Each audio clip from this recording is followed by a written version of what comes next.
Officers flagged me down and asked me if I'm Robert Simpson. And I followed everything they said, and then they put me in the vehicle and took me into the Palm Beach County Jail. And that afternoon I got in and I read the article, what they said DeSantis had put in, arrested 20 people in the area. You know, that's when I knew everything was going on. Maybe sometime in 2018, 19, I've seen a lot of articles on the news and saying they're getting the felon the right to vote. So one afternoon I was driving through Pahokee, Florida, and I seen signs up there for felons to ready to vote. And so I went in and I was able to sign up.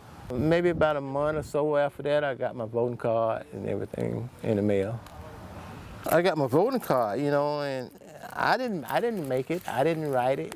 I didn't docket this. I didn't make a false card to go in there and vote. And so I don't feel like you know, everything come to me legal. So I think I filed everything legal. You get no justice in there. So you know, when you come out, you know, voting rights mean a lot of privilege to you. I didn't think I was breaking the law because if I voted and didn't know that there's certain charges you're not allowed to have that wouldn't allow you to vote. So if y'all would have told me that, I wouldn't even vote if I'd have known what the charges were that wouldn't allow me to vote. I wouldn't have voted, period. I was just so happy just that we could vote. When I seen that, it's convicted felon boys. Signatures. But wait a minute, that ain't no excuse though. There ain't no excuse for once you sent me this, y'all supposed to did y'all background to see was I able to vote. If I ain't able to vote, you weren't supposed to send me the voter's registration card. And then come 2 years later and pick me up 2 years later. I got my life together. That was like a damn embarrassment to me. And they got the chain running through the handcuff, like you're in the chain gang.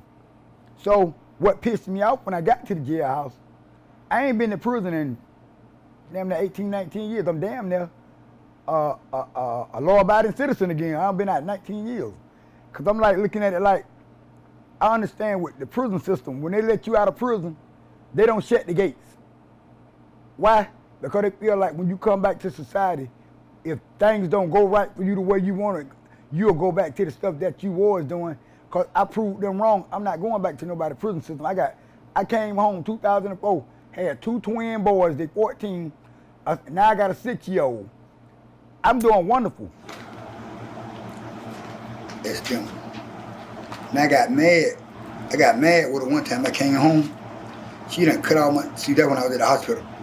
I slept in the hospital until my kids come home.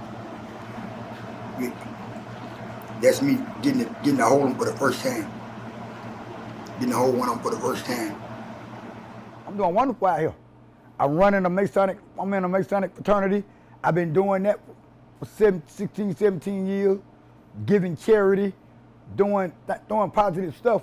I want to leave a dent in my society of me doing something good out of all the stuff that I've done bad in my past life. I don't look at what I have done. I look at what I'm doing now, because looking back don't do nothing but slow you down.